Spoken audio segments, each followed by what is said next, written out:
हमारे विपक्ष के बीजेपी वाले लोग हम लोगों को आदिवासी भी नहीं बोलते हैं। इनको आदिवासी शब्द से चिढ़ है। ये हमें वनवासी बोलते हैं। एक बड़े मीडिया एंकर ने हमारे झारखंड के माटी, झारखंड के बेटे को जंगली कह करके पुकारा था। हाँ, हम जंगल से आते हैं और ये हमारा गुमान है। हमारे पर्वत, हमारे जंगल, हमारी नदियां, हमारी प्रकृति, यही तो हमारी संपत्ति है। और हमारे जितने भी विपक्षी लोग हैं, इनके अंदर में क्या आदिवासी नेता नहीं है? कि हो नेता नहीं है?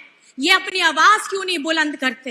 ये अपने लोगों को आगे बढ़ाने की बात क्यों नहीं करते? हमारी भाषा तक को जगह देने का स्थान नहीं रखते। भाजपा के पास इच्छा शक्ति की कमी है, भाजपा के पास सोच की कमी है। नारी शक्ति जिंदाबाद, जय झारखंड। ये झारखंड आंदोलनकारियों की भूमि है।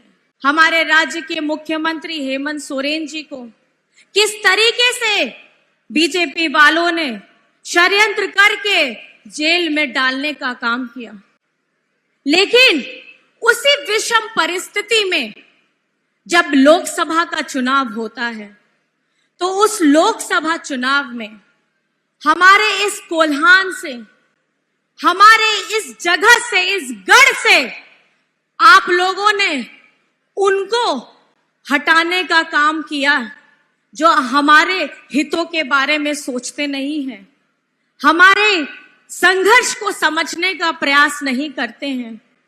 ये झारखंड में आदिवासियों की तादाद बहुत है और कहीं ना कहीं मैं समझती हूं कि हमारे इस समाज में आदिवासियों को आदिवासी तक समझा नहीं जाता है।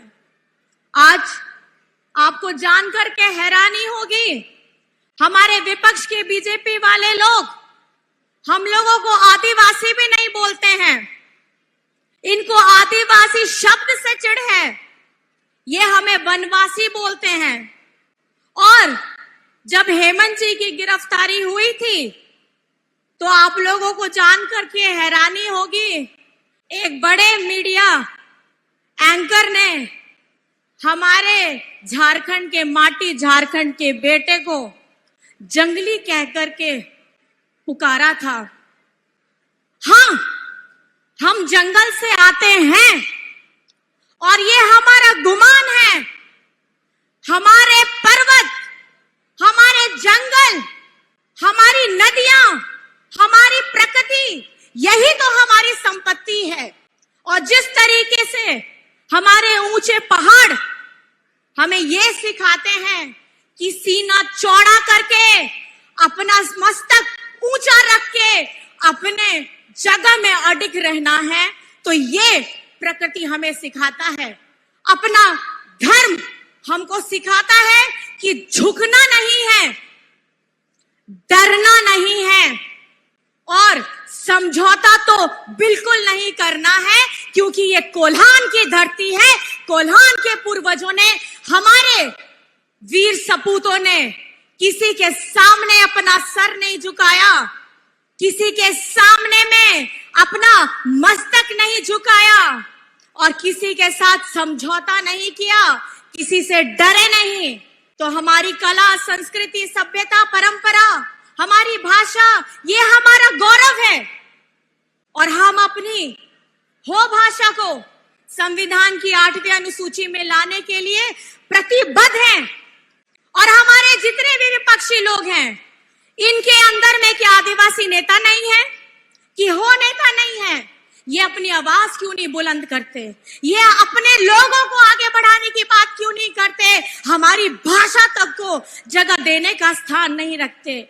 जब ये अपनी भाषा, अपनी संस्कृति का मान नहीं रख सकते, तो ये अपने आप को नेता कैसे कह सकते हैं? कौन लड़ रहा है? लड़ रहा है सिर्फ हेमंत सोरेन। आपका भाई, आपका बेटा लड़ रहा है।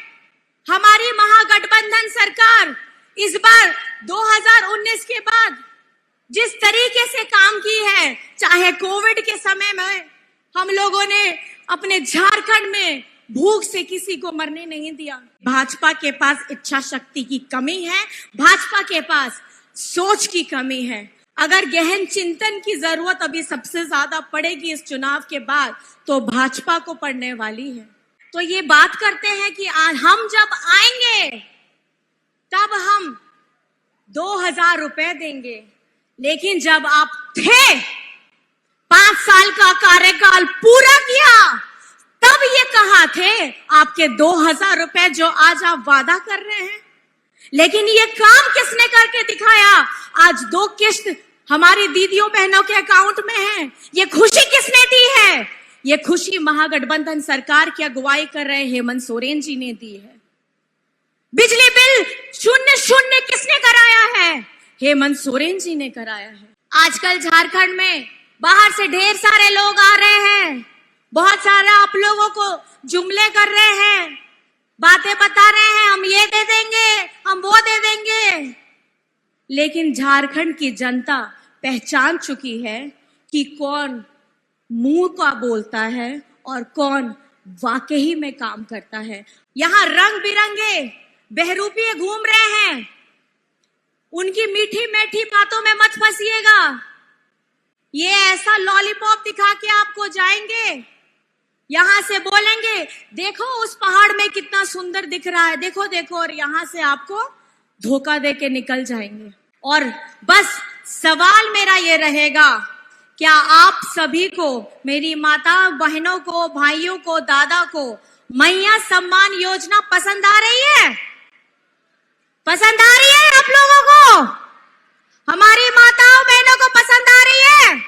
अपने हाथ उठा करके जहां भी हैं, बैठे हैं, खड़े हैं, दोनों हाथ उठा के बताइए आपको पसंद आ रही है? ये चलती रहनी चाहिए? पसंद आ रही है ना? ये बात सिर्फ एक राशि की नहीं है, ये बात है हमारे महिला सम्मान की, ये बात है हमारे आत्मसम्मान की, ये बात है हमारे अंदर जो एक छोटी सी आशा जागी है उसको पंख देने की। बहुत बहुत धन्यवाद है, आप लोग इतने रात तक यहाँ बैठे हैं और हम लोग की बातों को सुना है, बहुत ध्यान पूर्वक सुना है। लेकिन यहाँ से आप लोगों को संकल्प लेकर के जाना है। ये संकल्प है कि जिस तरीके से हेमंत सोरेन जी लड़ रहे हैं उस तरीके से आपको भी लड़ना है। क्या आप तैयार हैं? इस लड़ाई को लड़ने के लिए तैयार हैं? मेरे भाई दादा आप लोग से भी पूछ रही हूं, क्या आप लोग तैयार हैं? तो हेमंत सोरेन जिंदाबाद, हेमंत सोरेन जिंदाबाद, हमारी महागठबंधन सरकार जिंदाबाद, और सबसे ज्यादा इस मैया सम्मान को जिंदाबाद, क्योंकि इसी के वजह से हम आपके समक्ष अपनी बातों को रख पा रहे हैं। सभी को मैं आभार प्रकट करना चाहती हूँ, धन्यवाद करना चाहती हूँ, नमस्कार करना चाहती हूँ, आदाब करना चाहती हूँ।